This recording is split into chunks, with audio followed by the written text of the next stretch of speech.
Signore e signori, buongiorno, benvenuti. Ladies and gentlemen, good morning and welcome to Vicenza Auto March 2022. On behalf of the Italian Exhibition Group, I would like to welcome you here.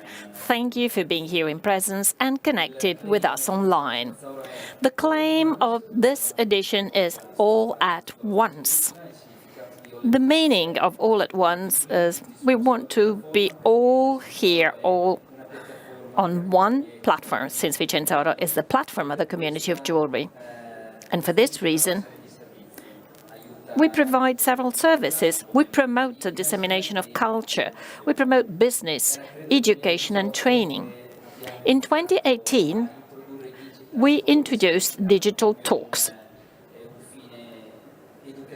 meetings of educational nature, organized specifically for retailers so that they can grow and be more competitive on the market.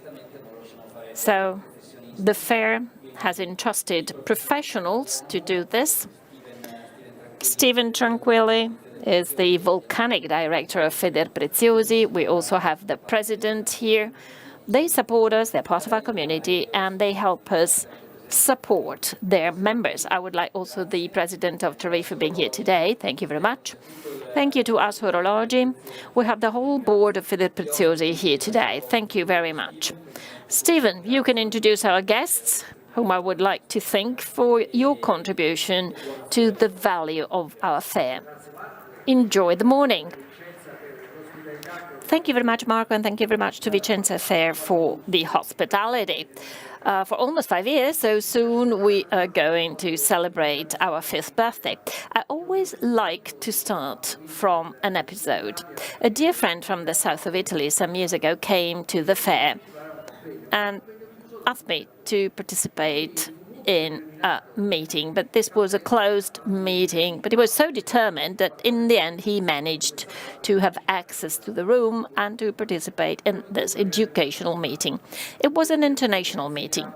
Well, this friend of mine has taught me a very important lesson.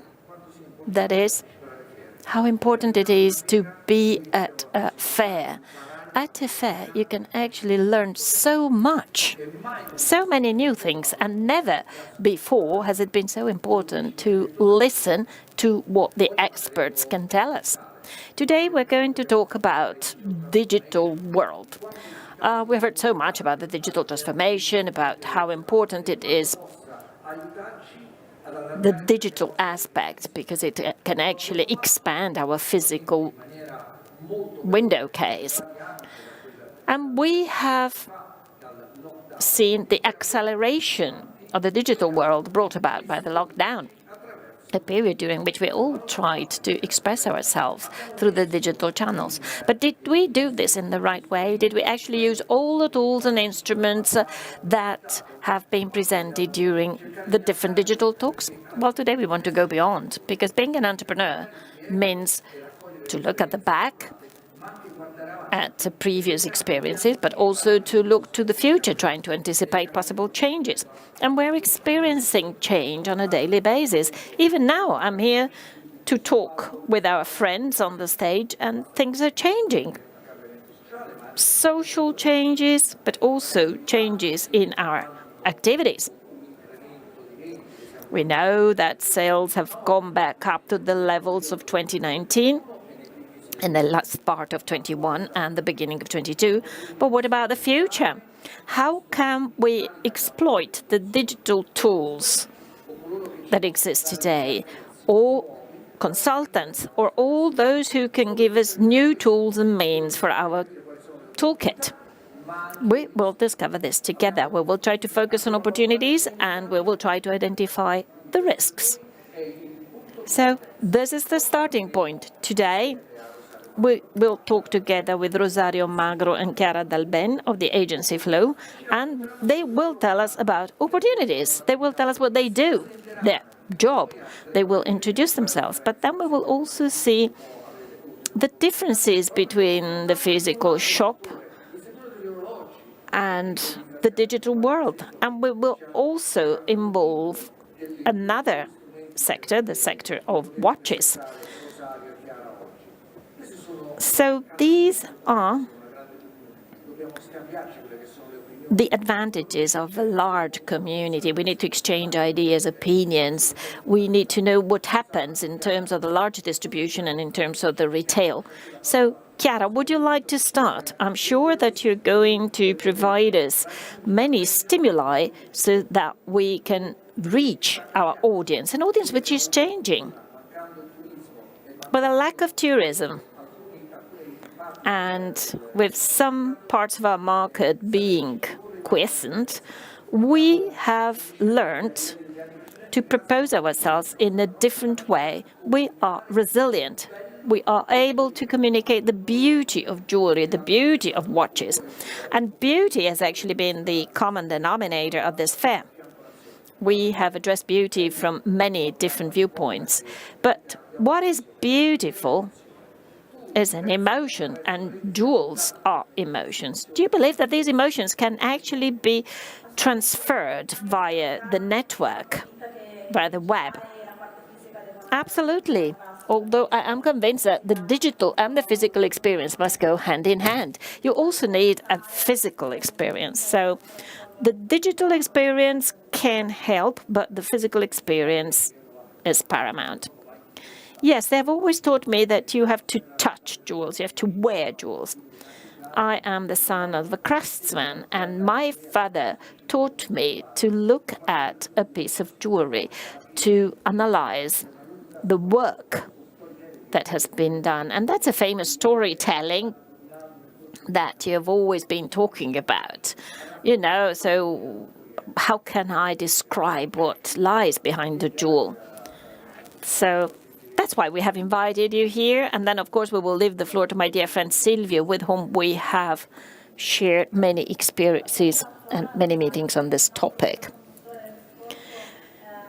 Well, I think that Rosario should start, because he is going to describe digital communication 360 degrees, and then I will focus on influencer marketing, that is the involvement of ambassadors of online influencers.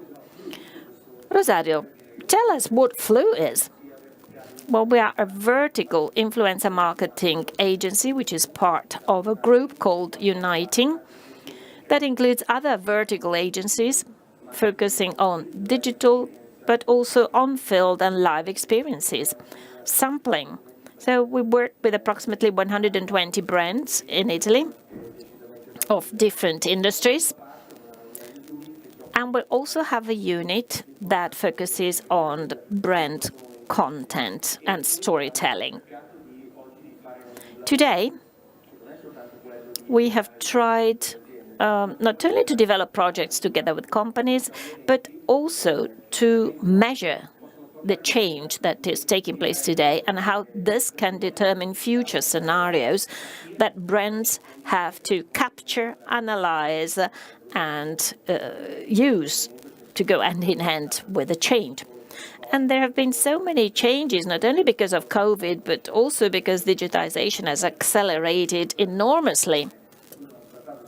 So you do not work only in the jewelry industry, but you have comparisons from many other sectors. And that's very important for us, because sometimes we tend to close up in our world and don't manage to go beyond our frameworks.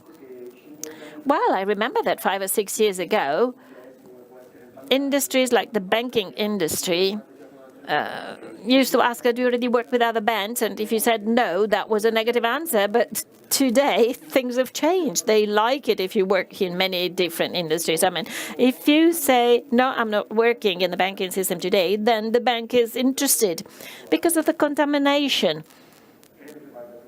And I think this applies also to your industry. Well, let me start. If you don't mind, I'd rather stand up, because I usually speak standing up. And I would like to tell you very briefly what we have analyzed and seen in relation to the scenarios that we've been monitoring in the past few years and months. The world of watches and digitization have totally changed the approach of consumers to digital items. It's better if I sit down? Okay, I'll sit down. I tried. Anyway. Well, I've discovered that I'm tall. I didn't know I was. Anyway. In jewelry, one of the most important changes that have taken place at the beginning of 2000 was the production of so-called smart watches, which go hand in hand with the technological approach of our society. For sure, COVID accelerated this, and this actually questioned not only the top of the range, but the lower priced items. This has become a replacement of the useful watches, not the iconic ones. The higher level watches have experienced a very positive trend. Luxury items, including watches, including jewelry, have become an investment. And iconic companies like Rolex, that is a virtuous example from many viewpoints. So this has led also to increased revenues and sales. Icons and top of the range. Well, here we have to discriminate. Iconic items, iconic watches belong to the top of the range, but the top of the range is not always iconic. The concept of icon is very important in terms of storytelling because iconic items have a life that goes beyond the immediate purchase with that given historical context, but the investment becomes more and more precious as time goes by. And this trend is really important in the field of jewelry and watches. Vintage, second-hand market. The decision to make an investment for watches, which are not only a usable item, but also a status symbol and an investment, has led to the creation of a parallel market, the second-hand market. Can we say that this is a sustainable market? Well, sustainability is a topic that certainly plays a role. But in terms of economic sustainability, the vintage is not very sustainable. It works too well in the sense that at some auctions, some watches were sold at incredibly high prices. So we're talking of a situation which is both physical and online. The purchase of this kind of goods, of this value and of this level, often requires visiting the point of sale. Also because the experience of our customers is an added value. And also because of confidence, which is perhaps not so high online for very pricey items.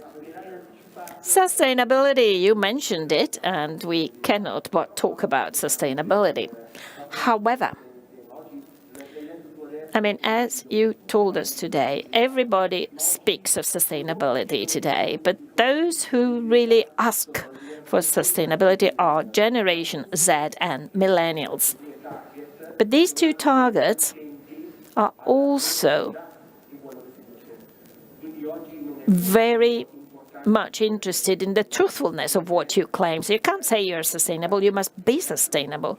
And to be sustainable, you need to undertake concrete actions and to communicate them. So that's the next level of sustainability. And many companies can do this very, very well. But it cannot just be a facade, you know. It is a journey and you must believe in this. all customers say, I would like to talk about sustainability. And we say, but are you really sustainable? Because if you're not really sustainable, the campaign will be a failure.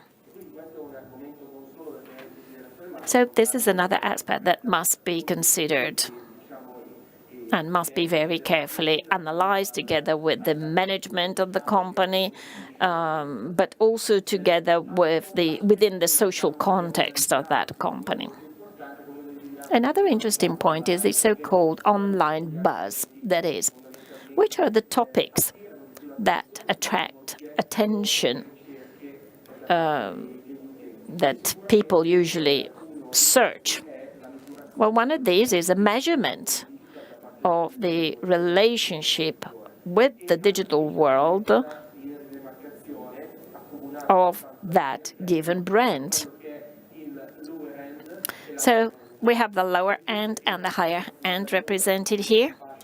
For the lower end, in other words, lower prices, the product is at the center and e-commerce is a supported concept. In the higher end, CSR, sustainability, values, charities are paramount compared to the product. Conversely, storytelling of a brand is another decisive element to be distinguished because of what lies behind that given item you're proposing. However, ambassadors are important for both the lower end and the higher end product. Ambassadors, however, are taking on a different definition compared to some years ago. And these two categories, as we will see later on, are certainly different, and it is right that they're different because there are different dynamics in the purchasing process and different buyers as well. I'm moving very quickly because I know that we do not have much time. You're doing very well. You're bombarding us with information. We've got data to think about for the next 2 months. CSR, corporate social responsibility. Yes, this means having values that are not only corporate values, but they're values that can be shared with the whole community. Right. Due to time reasons, I'm trying to be very, very quick, even though I know that you're not going to shoot me if I'm going to take up a little bit more time than programmed. Anyway, I shall try to conclude this first part to show you some cases. That is to prove you that what I'm telling you has already taken place. So here we have tried to identify the trends that I've described to you so far. Smartwatches are a trend, and we have understood that this trend refers predominantly to those watches that are more affordable and may not affect iconic and top-of-the-range watches. Second-hand. Well, in this case, it is related to the top-of-the-range watches with the concepts of limited edition and vintage. Vintage is very important, but it must always be supported by the physical experience. So sustainability and experience are the other two topics. However, I've decided to isolate two trends which are decisive for corporate strategies today. Storytelling.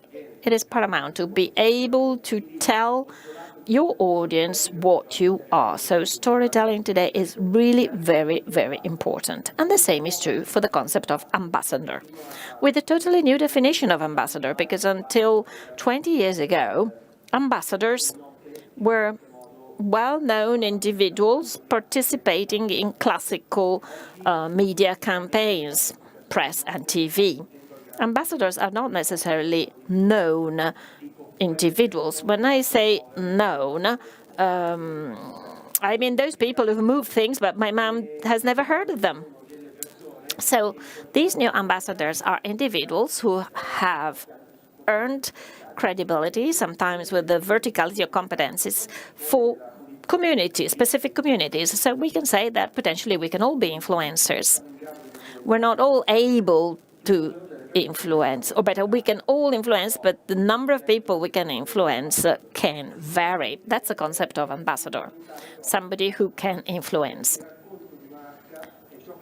The storytelling of a brand in front of a person like me who likes watches as aesthetical objects because of their value, the perceived value, but that need to know the story of that company, of that brand, that is the equity that a brand can provide. What I mean to say is you have to create an objective brand value. I know that it is not easy. It's a difficult enterprise. Everybody would like to be able to do that, but that's the way you have to go. And this applies to jewels as well. Exactly. As far as watches are concerned, there is a tradition. There is a history, as well as a manufacturing world, and we're talking about precious items, so that it is easier to find information and data that can express values and that can be told. It is more complex when we talk about food and beverage, but also in that field, it is necessary to find interesting stories to tell.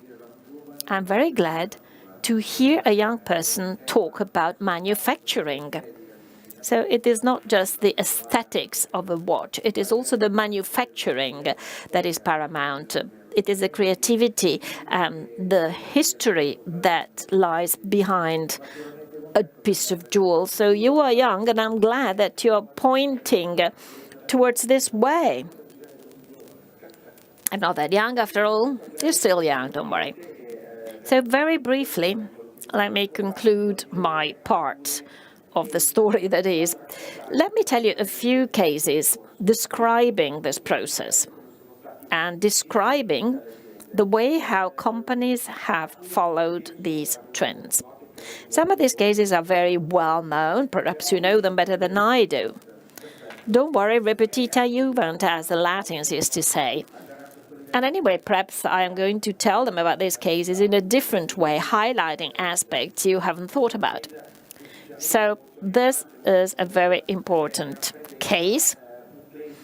It represents a placement and a campaign with an ambassador of top level. Product placement, which is something that we tend to neglect with our influencers campaigns, because, I mean, if the product is the only protagonist, then you just translate a traditional campaign into the social network. It doesn't work. You need to talk the right language for that channel, for that media you're using.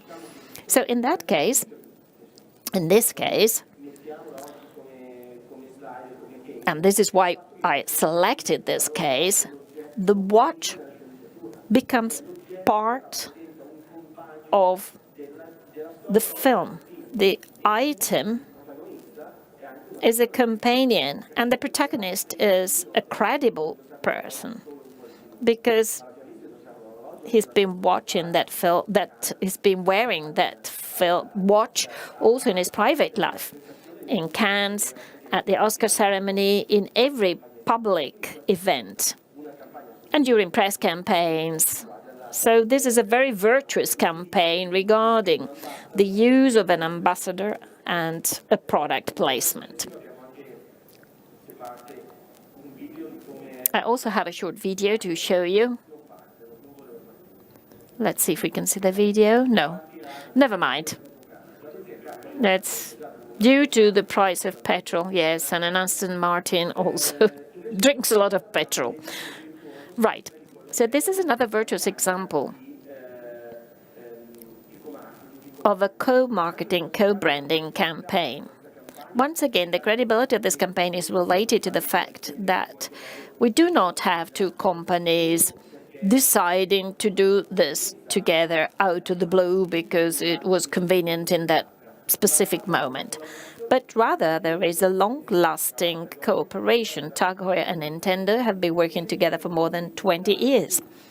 And they have decided to develop a model that had an iconic Nintendo character. And this is a limited edition to make this item desirable and iconic. Also for a second-hand market, this is a collectible item. Sorry, I don't manage to show you the videos, but that's perhaps better because I am not going to take away too much time from you.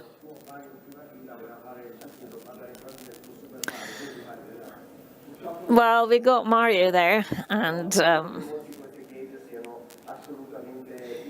well, I believe that these cases are well known to all of you. This is another very interesting campaign, a campaign based on a value, and this value is a feature of the product. Tag Heuer has managed to find one element which is pressure, and the message is don't fear pressure. And we have some living ambassadors as well as some iconic ambassadors from the past, like Steve McQueen. And the value is an intrinsic characteristic of the product as well. So the message pervades the value and the product. It is not easy to do something like that. Bulgari. Bulgari has been an example for years of virtuosity in the way how campaigns, value campaigns, are organized, also in terms of charity. Credibility relies in the fact that Bulgari launched Wish Upon a Star, a campaign that has run on many different media, not only social media, digital media, with the purpose of giving a donation to Save the Children. They've been working with Save the Children for a long time, and the communication is share this message, because for each sharing, €1 or $1 was given to Save the Children, was donated to Save the Children. Rolex Sustainability. Rolex is one of the brands that has focused significantly on the concept of sustainability, transforming storytelling in story making, which is a decisive step that all companies should make to be consistently credible in the eyes of their customers. A simple but fundamental concept. In a world developing as it is now, there is no sustainability, and therefore this world will end. So, #perpetual, since the purpose of the company is that of bringing the world towards sustainability to be eternal, perpetuous. And this is done through communication, through storytelling, which would just be poetry if there were no concrete actions, but there are significant concrete actions that have been carried out for years with reports, international reports, that allow to measure the impact of certain corporate decisions going towards their purpose, which is perpetual. Let's now change topic. The digital certificate, yes, we have also talked about that. Yes, I would like to conclude with two more cases that have dramatically changed the topic I am addressing. So here we're talking about technology. I told you before that technology applied to products equals smartwatches, or the digitization of the value chain or of the company. As a matter of fact, there are some brands that will not make their products technological, but this does not mean that they're not going to use technology. This is possible, for instance, through an activity like the one of Breitling that uses blockchain to create digital certificates that tell you the life, the journey, the birth of a given product. And they also certify the manufacturing process, the value, and the originality of the product. So it is a digital certificate, which is fundamental for us. I believe that the digital certificate is fundamental. Exactly. I mean, in this case, they already had certificates, but they are more fungible because these documents are protected by a blockchain and cannot be counterfeited. So with a QR code, you can read the whole story of that producer, brand, the origin of products like cameos, corals. There are many, many applications in our industry. Absolutely. And in the next case, we go even beyond this. Hublot, a company that has tried to include NFTs. I mean, everybody talks of NFTs today, but we have not understood exactly what to do with them. There is a company we work with, one of the first ones in this industry, an American company with offices in London, and they say it's like cryptocurrencies 20 years ago. They're NFTs bought for millions of dollars that are worth nothing today. There are NFTs sold for $10 that are worth millions today, and the market is psychedelic. So for a person like me, I think, well, let's keep away from it. But there are people who think, let's do something because it is the moment to make business, to do business. Well, I believe, and I have tried so far to give you objective data that are the results of an objective analysis. Now I'm telling you something subjective, because there's nothing objective as far as NFTs are concerned.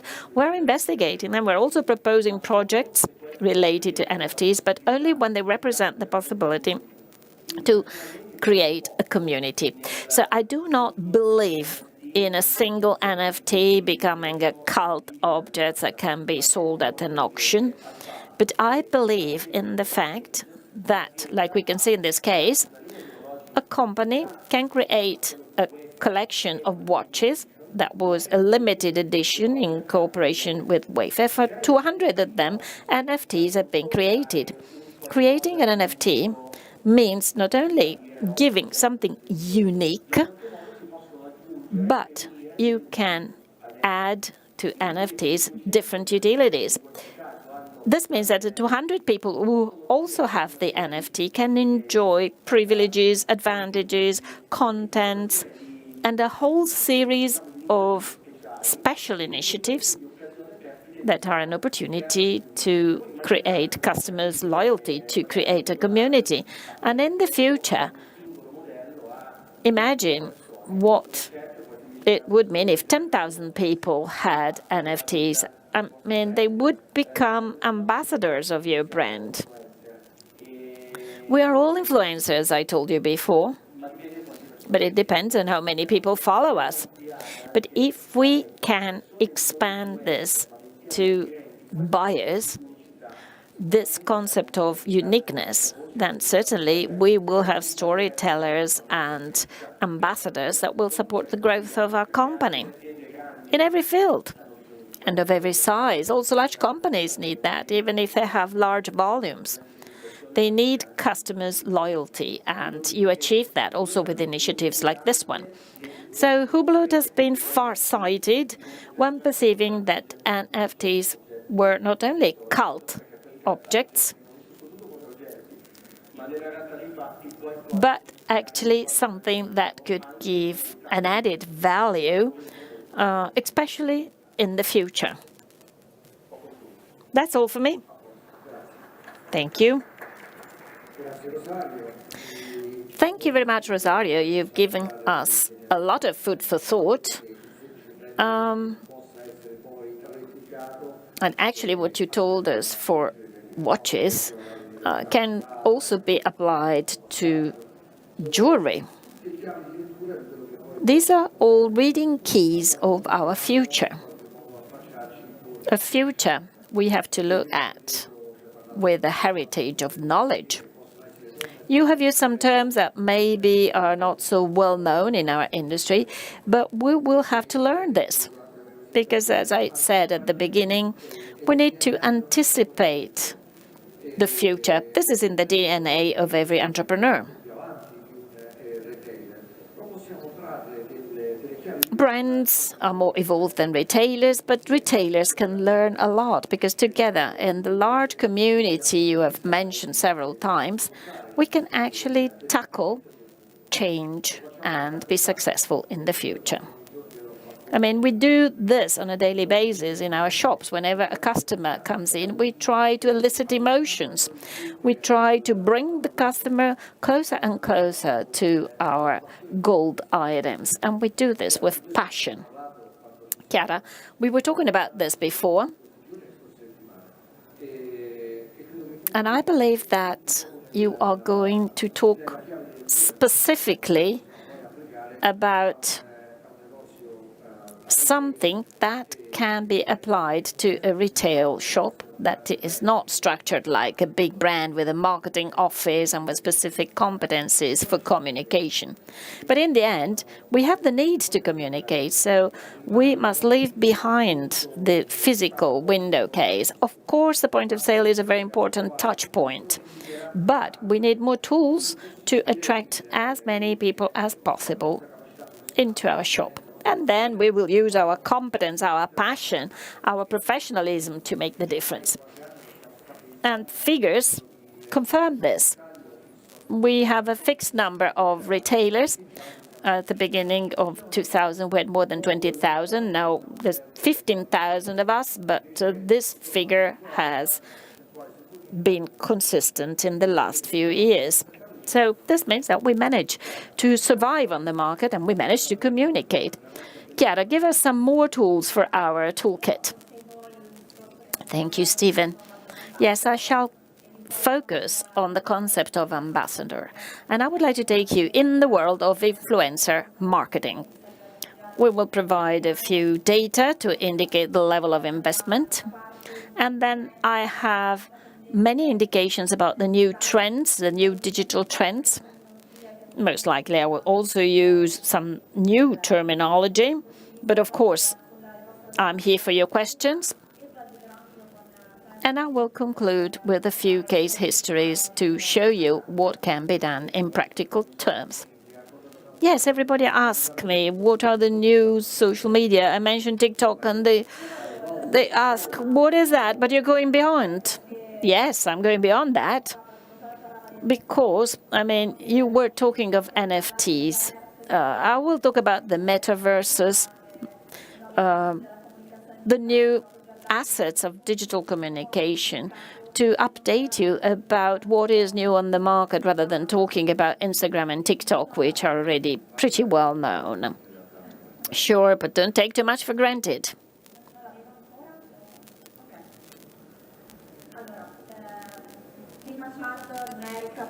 Just a couple of figures to give you an idea of the overall spending in Europe. 1.4 billion euro 2020. So in the graph you can see the evolution from 2016 to 2020 with a significant increase in the investments in the field of influencer marketing. And here the Italian figures that have emerged at the UPA meeting last year. I went there with Rosario, and it is estimated that in 2021, 272 million euro were spent for influencer marketing in Italy. A leverage making up 3 to 4% of advertising investment, but this share is growing year after year. A survey by Salesforce shows that 66% of the interviewed individuals declare that they're already using influencer marketing, whereas 27% claim that they're going to use this media in the future. So these data highlight that more and more will be invested in influencer marketing. TikTok, together with Twitch, has boomed during the pandemic. Compared to the previous year, in 2021, TikTok has expanded to include millennials, whereas before the core target was the Generation Z. TikTok is one of the social media you should monitor and analyze, since amongst the many social media, this is the most significant one in terms of conversion rate. Another interesting trend that should be monitored is gaming, video games, in other words. Between 2020 and the first 6 months of 2021, the turnover of this industry has grown up in double digits each month. This is a result of the Digital Content School of Management of the Politecnico in Milan. And the spending has more than doubled, spending for digital content. So from 1.4 billion to 2.9 billion 2018 versus 2021.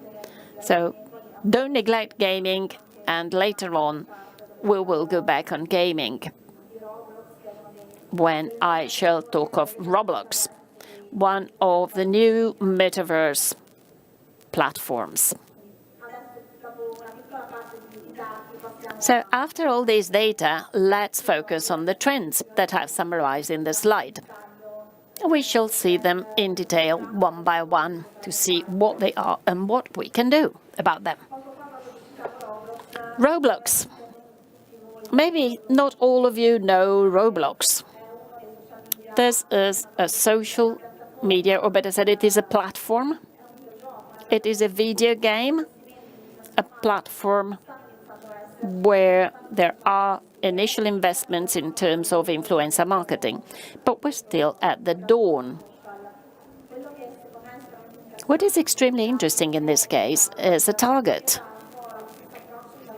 The approach is similar to the approach of Twitch until a few years ago. It is oriented towards a very young target, Generation Z specifically. So if you're interested in reaching Generation Z, that's the place where you should invest your money.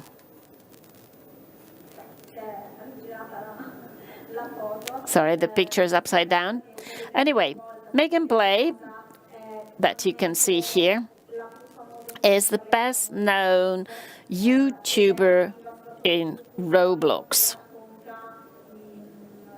And see, she is active on YouTube, where she says what she does in Roblox.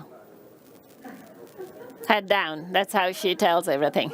I don't know why that picture was upside down. I believe that also this logo is upside down, but never mind. Twitch. Maybe you've heard of Twitch before. This is a social media that has boomed in the last few years, especially in 2020, during the pandemic. It is a social media related to gaming, so the target is very young male users, but it has actually expanded significantly to include also female users that have increased significantly compared to the past.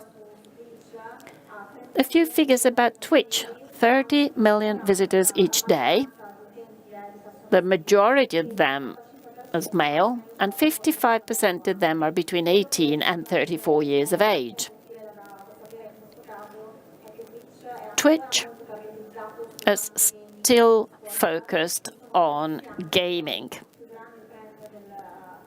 And this is a very strong trend of digital communication right now. So if you want to be more innovative, certainly you should not neglect Twitch. Well, according to a Comscore research, users spend on Twitch more than twice as long the time as on YouTube, 4 times more than on TikTok, and 6 times more than on Facebook. Why? Well, because Twitch does not compare with the other social media. It is only live. There are no recorded videos. And influencers, or better said, streamers, show shootings that last hours, even 8 hours. So the average time spent on this platform is very, very high. And this leads to a very high fidelization of users compared to the other platforms. Collab houses. What are collab houses? These are houses owned by the agencies managing influencers, where influencers live. Why, and what can you do with that? Well, today, these are a training school for influencers. Influencers in these houses can study, can learn new forms of communication, they can exchange ideas and experiences, they can exchange creativity, and they can evolve also personally. But these are also placement opportunities. Brands can work together with the influencers, and they can have a crew of influencers together to achieve an amplification of their influence. And of course, the most important aspect is that this gives you the possibility of directly having a dialogue with Generation Z. Collab houses include only extremely young influencers, usually 16 upwards. China. In digital terms, all what starts from China will come to Europe a couple of years after. Influencer marketing in China is one of the most important strategies through which new consumers are intercepted. This has been the case for quite some time in China. Influencers are very strong in selling products. The situation is not like that in Italy, but we are going in this direction. So compared to Europe and the Western world, influencers in China sell products. That's why they are involved. And very often they have e-commerce platforms where they sell. Another interesting topic I'm passionate about, virtual influencers. This is very innovative. A few initial experiments have been made in Italy, and I will tell you about them. But abroad, this is already a reality. It is more widely used compared to the Italian market. What are virtual influencers? These are computer-generated influencers consisting of pixels. It is all artificial intelligence and 3D graphics. There are companies developing, with the help of artificial intelligence, the virtual influencers and launching them on the most important digital platforms. Virtual influencers have many advantages, but of course they do not replace the traditional influencers. Just a few terms I would like to share with you. The virtual influencers envisages several categories or subcategories. A well-known virtual influencer is Lil Miquela, the girl on the top right picture. You cannot compare her with Kizuna Ai, the second one, because Lil Miquela only has static pictures. She's on Instagram, for instance. Conversely, the virtual YouTuber Kizuna Ai is virtual but can talk. So compared to Lil Miquela, Kizuna Ai can talk in videos. So we have many different categories of virtual influencers, both static ones and video ones. Then we have holograms, a 3D image consisting of the interference of light beams coming from a laser. And then we have the avatars, the ones that we generally know as icons representing characters in video games. So these are the future, in other words. The business of virtual influencers has been estimated by Bloomberg as equal to $8 billion in 2021. This is an exploding industry, especially in China and in Asia, I should say, because also Japan is very strong in this.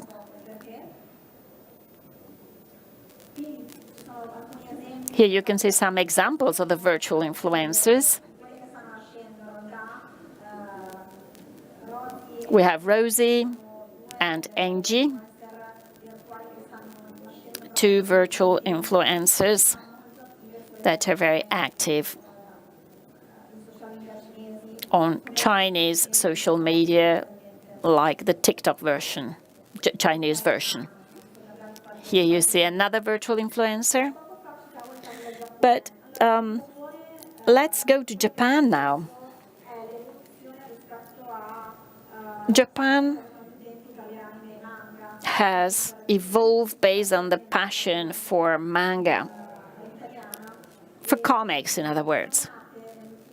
And in the last few years, starting from 2018, companies have developed that only produce virtual YouTubers. These are artificial intelligence companies making virtual influencers that are active on YouTube. They've gone beyond the linguistic barriers so that they're not just in Japanese, but there are also divisions in English, so to say, in order to reach the Western markets. Another very strong trend that has been used by Valentino in Italy, for instance. Valentino has used Kizuna Ai, the one we saw before. So we also have some Italian cases. Other examples of what you can do, since we are entering the age of the hyper-connected metaverse, where virtual influencers are the citizens, so to say, the inhabitants of this metaverse. Some Chinese examples, such as the possibility of dressing the Taobao avatar. Taobao is a famous online shop in China, and the avatar of the store was dressed up by many brands, Hugo Boss, McQueen, Net-a-Porter.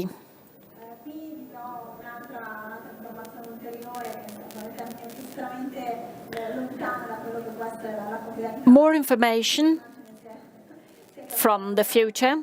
Sorry for my picture. These are little puppets that have been created by Invisible Universe, the internet pixar,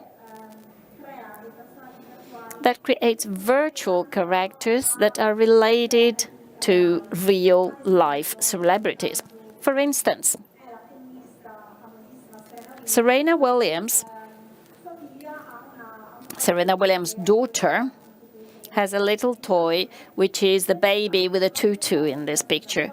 And that toy has become a virtual influencer. We're talking about very high numbers and amazing engagement rates.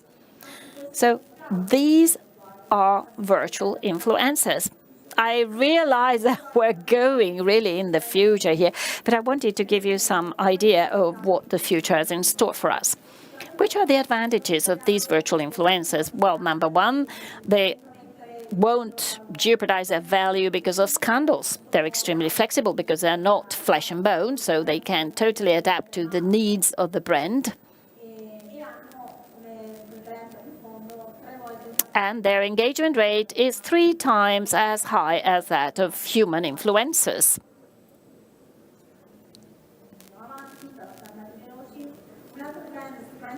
Another interesting trend is podcasts, and the whole world related to audio experiences and voice storytelling, Spotify, in other words. It is a very interesting trend because podcasters, i.e. influencers using podcasts, are viewed today as authentic, accessible, and reliable. 36% of the millennials and Generation Z trust podcasters more than traditional media.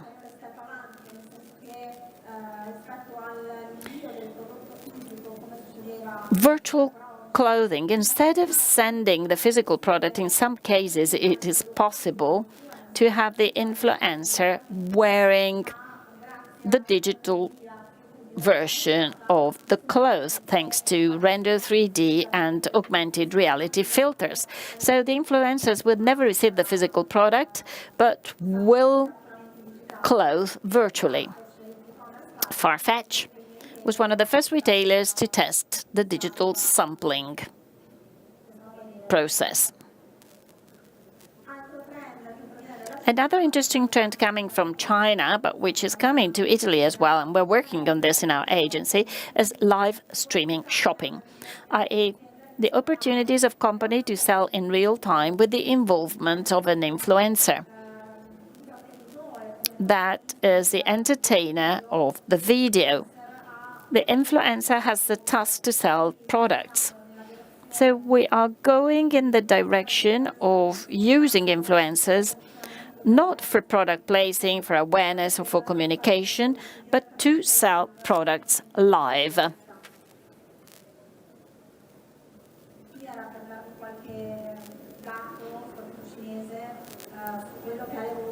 This is the evolution in China of live streaming shopping. I am going fast because I know that my time is almost over.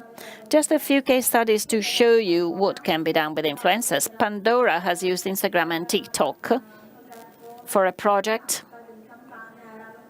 #LoIndosso.com, I wear it with the involvement of 5 influencers who have told their own style, their own character, and the Pandora collection.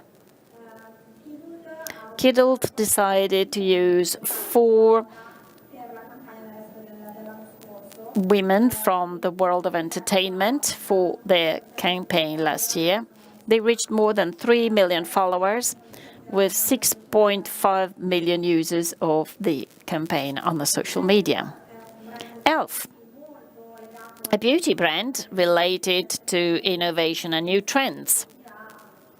Elf is always the first to experiment with new platforms. It was one of the first beauty brands launching its own channel on Twitch with the contest. Users were invited to send a video with their game-up look, a makeup related to gaming, and with the opportunity of participating live in a show with one of the best-known streamers on Twitch. TikTok. Walmart, a big e-commerce company, engaged 10 TikTok influencers, including a dancer with more than 40 million followers, for a show with the purpose of selling products live. So TikTok was used as a means to sell products.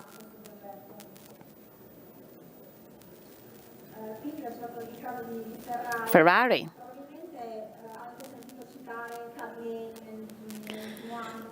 You've probably heard of Kaby Lame. He's one of the best-known TikTokers. He became known suddenly last year and was involved by Ferrari in 2 different activities.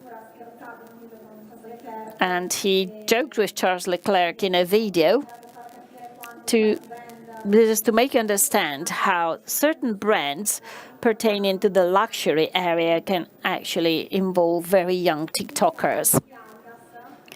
Adidas, using a virtual influencer, a virtual singer in this case.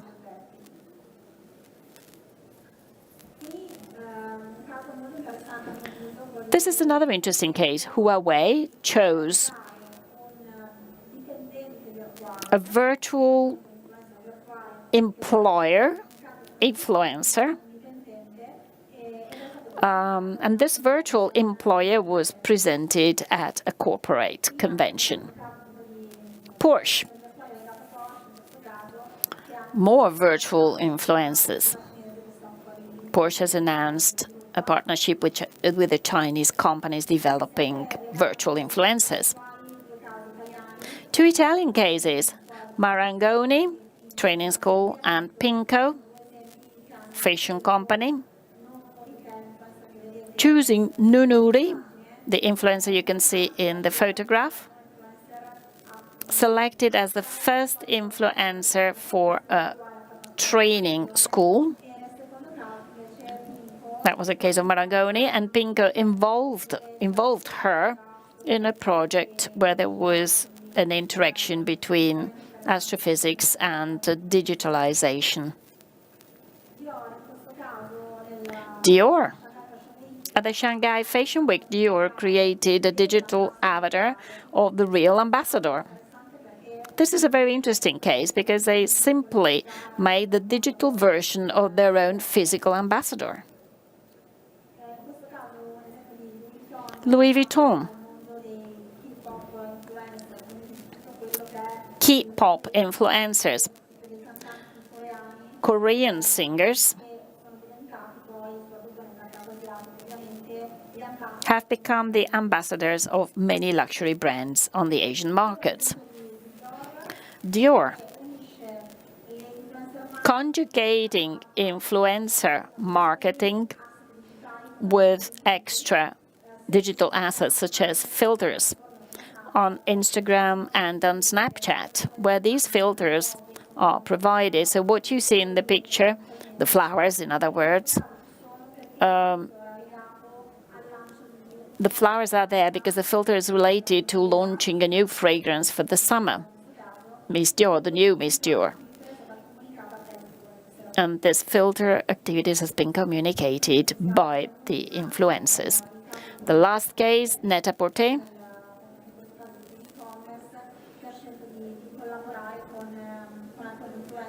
Working together with some influencers, including Luju, very active on Weibo, with the purpose of selling live. So influencers can really be used to sell the products today. Thank you. Thank you very much. Well, Rosaria and Chiara have flooded us with information, so we're all going home and in our shops to further deepen all what we have learned here today. So, opportunities, but when we talk about the web, we also have to consider possible risks. Being on the web, with the accelerations we've seen since 2020, since the beginning of the pandemic, which are the risks? Dear Silvio Ciniglio.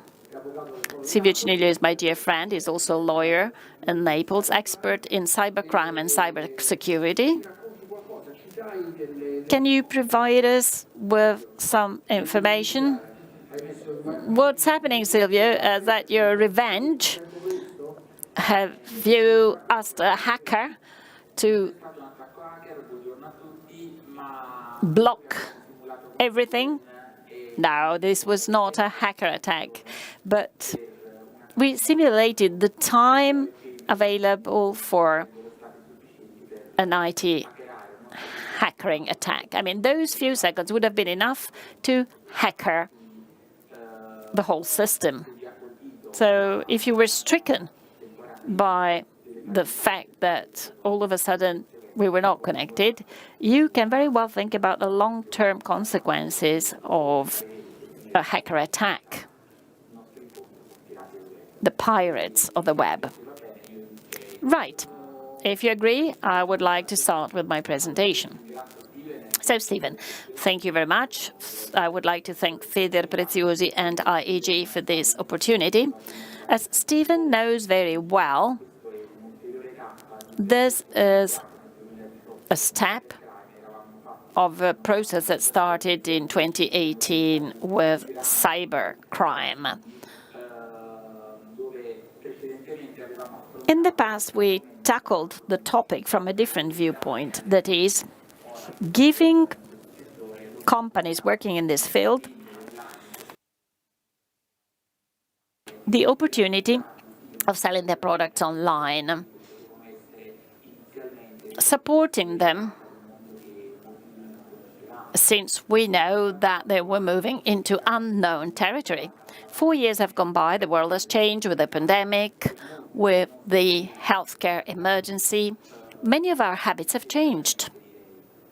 We were forced to change. More and more online meetings have been organized. We have familiarized with terms we did not know before. And every one of us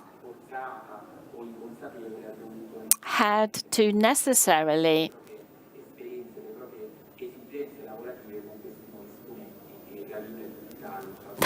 come to terms with these new digital tools.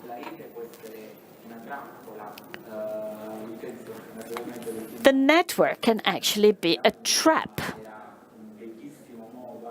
This was a very old way to collect coral. That's why I have chosen this picture, since I come from Torre del Greco.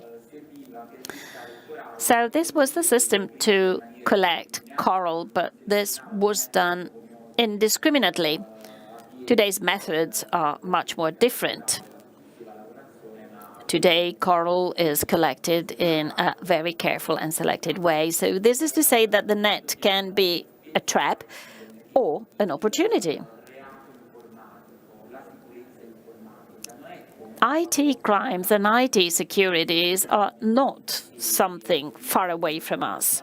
This is not the metaverse, but they exploit the metaverse and artificial situations to come in contact with our real life, because consequences are for real. So we cannot think of experiencing a virtual event without any risk, because crime evolves. The theft of the past is now an IT identity theft. So they just take a picture of you from your social profile. And if you operate with that profile, you're actually committing a crime. In the past, a lot was written in the paper. Now a lot is written in the social media. You may destroy the reputation of a person. Frauds used to take place in the real world in the past, but now frauds take place in the virtual world. The pirates of the web. Let's go back to this definition. In our imagination, pirates used to suddenly attack ships without giving time to react. They took everything and then they left. So it was very hard for the sailors to defend themselves. We need to grab the opportunity of the net, because while some years ago we used to go online and connect with our devices, I mean, we used to go back home and check our emails, but today we're consistently connected, so the web is no longer a way to experience an online reality. It is a necessary behavior. Rosario showed smartwatches, which today influence our life, also in a positive way, because there are many virtuous sides that must be considered. They facilitate our daily life. A smartwatch on the wrist, and we know that many famous brands have updated their production line. And with this watch, we can keep under control whatever happens to us during the day. However, not everything is as good as it seems. There can be risks. So we should not trust all the people we meet on the web, and we need to select.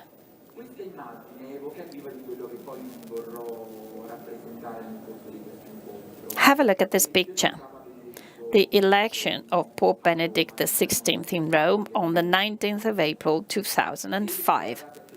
If you look carefully,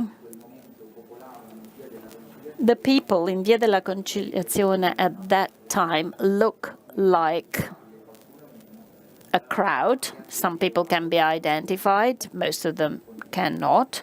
They all are people waiting for the proclamation of the new Pope. 8 years later, the Pope decided to step back, and Pope Francis was elected.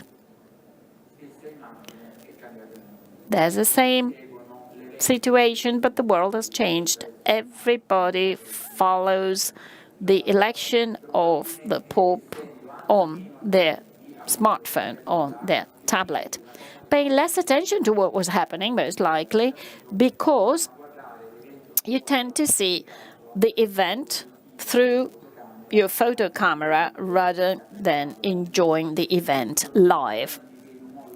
These behaviors influence our life.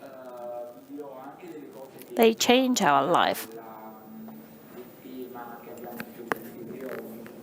I am digressing a little bit from today's topic, and I would like to conclude with a sociological, physiological message, if Stephen allows me to do that, because we should never lose the focus on real life. I mean, the virtual world can be a support, like Chiara said, an implementation of our trade, of our life, but we must always remember that our life is made of relationships and contact. There is a very interesting research carried out by an American psychologist back in 1970, Albert Mehrabian, of Armenian origin, who discovered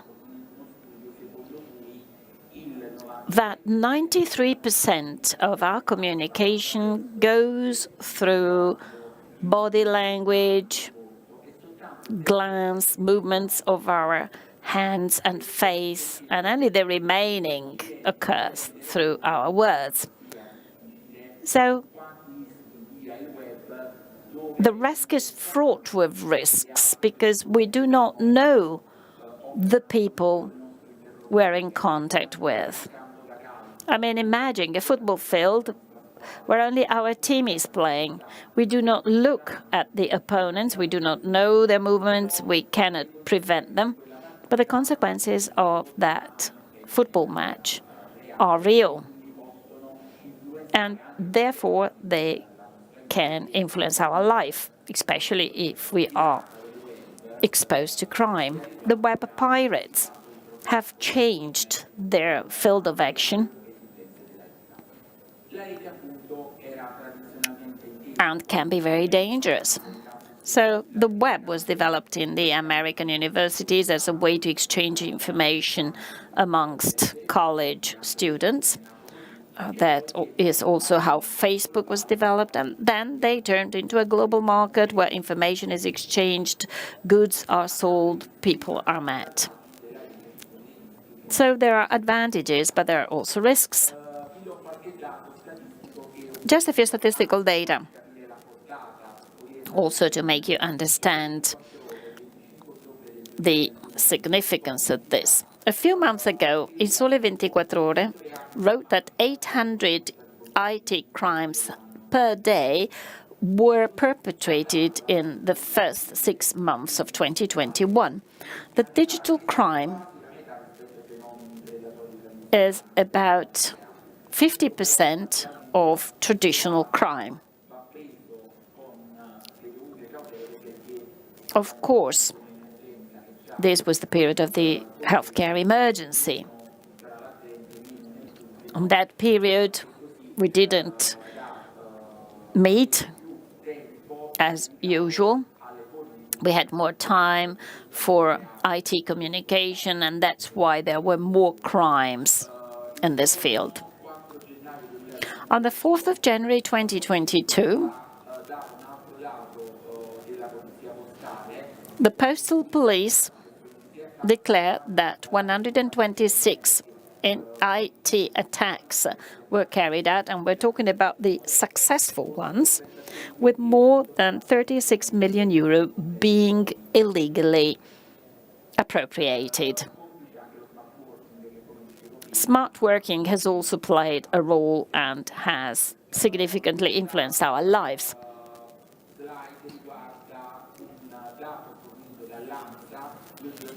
2 days ago, on the 18th of March 2022, ANSA communicated that Italy is the 4th country in the world to be stricken by cybercrime and the 1st country in Europe. The faults in our system have been identified in cloud systems that were not properly configured. So the management of our own personal data, photographs, the work that we take home from the office. So we're not used to protect ourselves, and sometimes you do things a little bit too quickly. For sure, Generation Z is more used to working in this way compared to people who now have to work remotely, while until a few years ago there was no habit at all to come to terms with these new platforms and new ways to work. So 62 million malware were intercepted in 2021, more than tripled compared to 2020, only 22 million then.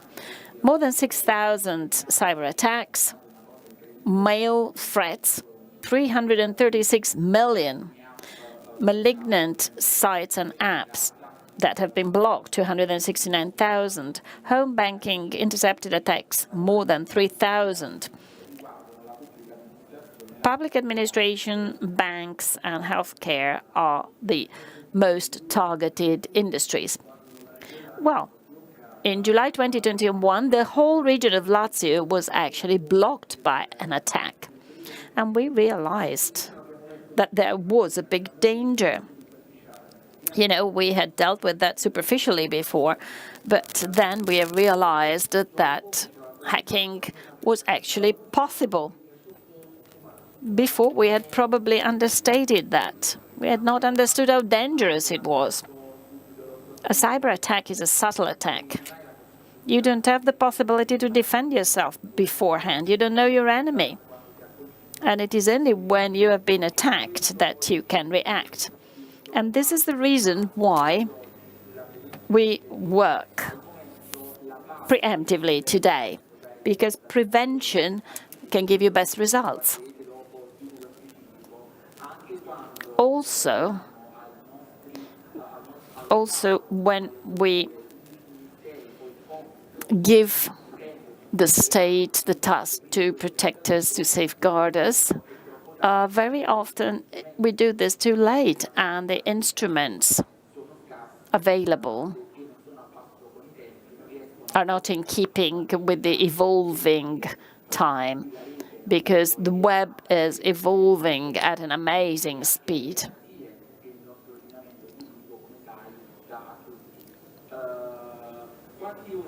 How many of you recognize this gentleman? Those who initially focused on crime attacks Kevin Mitnick is a security professional. Why? After being condemned and processed for his information technology crimes, he decided to work with the American federal authorities. And Kevin Mitnick works together with the American police and has unveiled his tricks as a cyber criminal.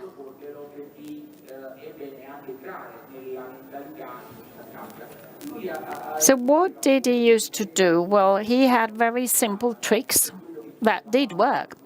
He asked for passwords, reserved documents, and people just told him all what he needed. How did he do that? He confessed that he called telephone companies who had the data of the individuals. He created music recording of the telephone company, kept the person waiting with this music going on, and then asked for every possible data he needed to accomplish his crime.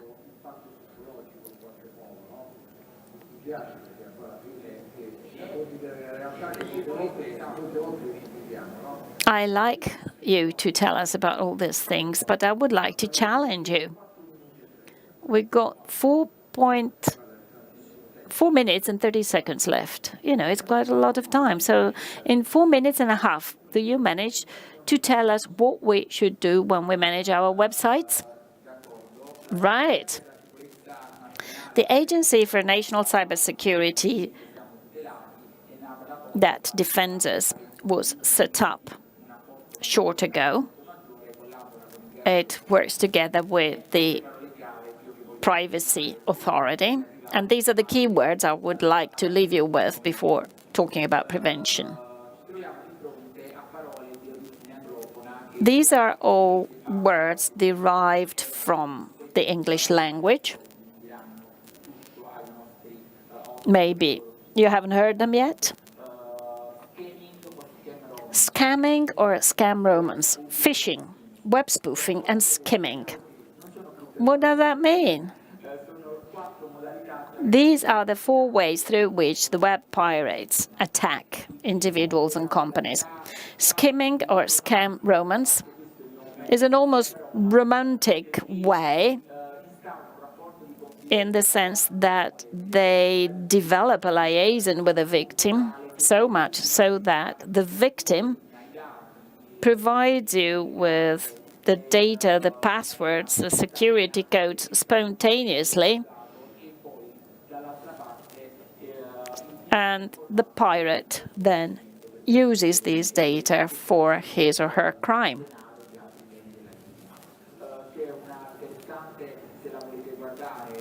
There is a very interesting documentary describing skimming or scam romance. Phishing. Phishing is the opposite. It is, I steal the data from the credit card and then I use them, while the victim does not know about this. Web spoofing is cloning a website that looks like a real website, but through tricks like sending messages, mails. So you click on the mail and you open up the doors to your own accounts. Skimming, finally, is stealing credit cards by means of micro cameras that are placed on ATMs, copying the PIN, cloning the cards, and it is very difficult to get back when the attack has been launched. So how do you prevent the attack of the web pirates? Just a few bullet points.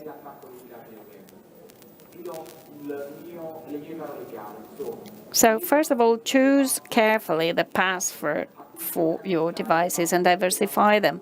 Do not use the passwords you use for work,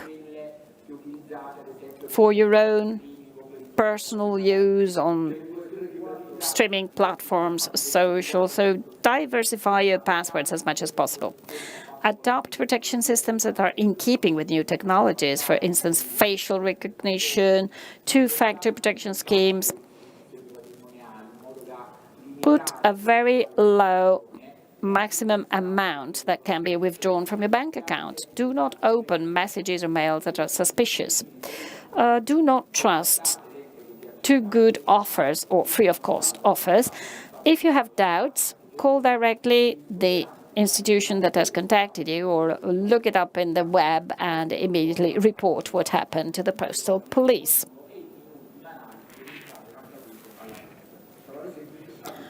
In other words, open your eyes and be careful. Exactly. I shall skip the practical case because I believe it is too late. No, please move to your final considerations, please, because I am sure that they're all very interesting.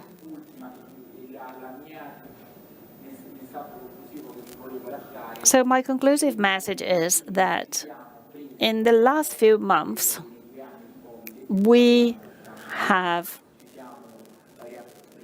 reconquered all what we had left behind during COVID. That is, we re-own our lives. We are back to Vicenza Oro finally, in person. We missed this a lot.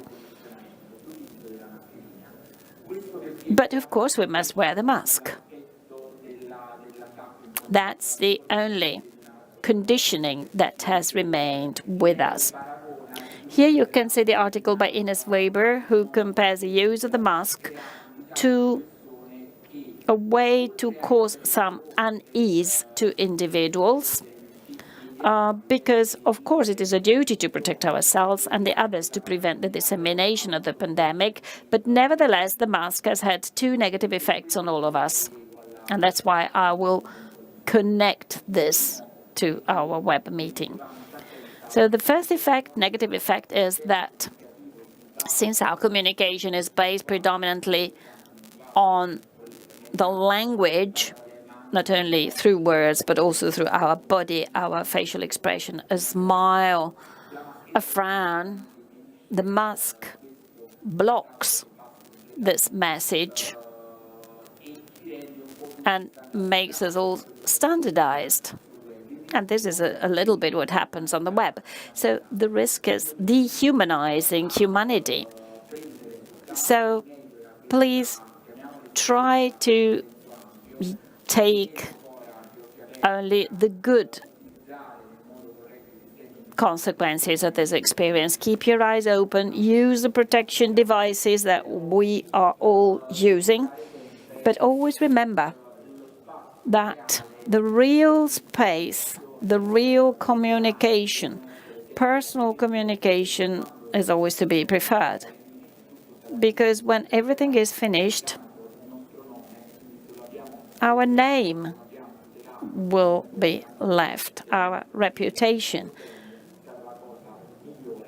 So if we have safeguarded our name, that will be the best thing. Thank you very much. Thank you very much to all three of you, Rosario, Chiara, and Silvio. Thank you for your final remarks. We have to be ourselves. That's the final message. So thank you very much, Chiara and Rosario, for projecting us into the future, in the near future. And if you want to be in the present, we have to look at the future. Thank you very much. You've taken us to the Far East. And during the pandemic, we were looking at the Far East, and we saw that luxury sales had gone up significantly. And when I read these reports from those countries, well, everybody thought, no, it's impossible. But as a matter of fact, this was possible, and our industry is thriving now. So all the data you gave us will certainly be further investigated by all of us, and we know that we can also contact you for any more information. This was the first step. Just like with Silvio, we have met again throughout the years, both online and in presence, and we will continue our journey with you to deepen the different topics that we have anticipated today. Thank you very much, and I'm sorry if it lasted 34 minutes longer than scheduled. Thank you very much. Enjoy your day.